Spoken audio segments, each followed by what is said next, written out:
কড়ার মধ্যে পরিমাণ মতো সর্ষের তেল দিয়ে দিলাম। তেলটা গরম হয়ে গেছে। এরপর আমি পেঁয়াজটা ভাজতে দিয়ে দেব। নমস্কার বন্ধুরা, আপনারা সবাই কেমন আছেন? আপনাদের সবাইকে শখের রান্নায় আরো একটি নতুন রেসিপিতে স্বাগত জানাই। আপনারা একটা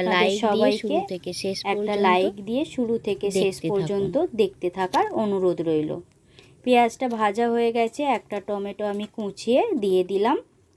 এরপর 1 চামচ আমি রসুন বাটা দিয়ে ভালো করে মশলাটা ভেজে নিলাম।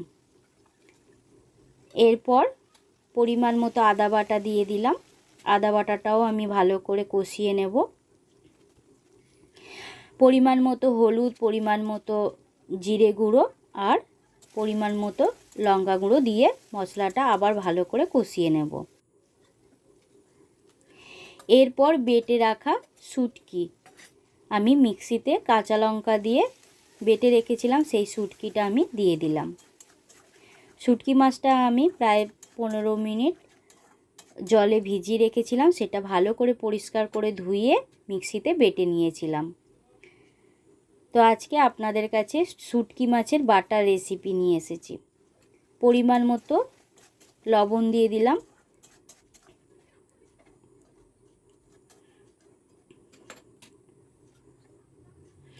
এরপর আমি ভালো করে শুটকি মাছটা ভেজে নেব।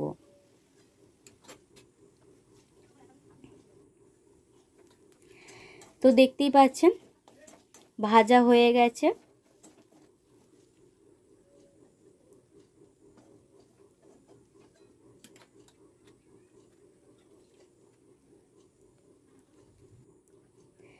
এরপর আমি ধনেপাতা কুচিয়ে রাখা দিয়ে দিলাম।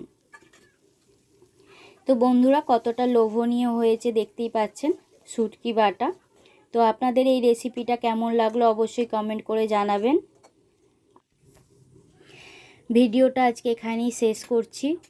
নতুন আরও একটা রেসিপি নিয়ে খুব তাড়াতাড়ি আসছি, আপনারা সবাই দেখতে থাকুন।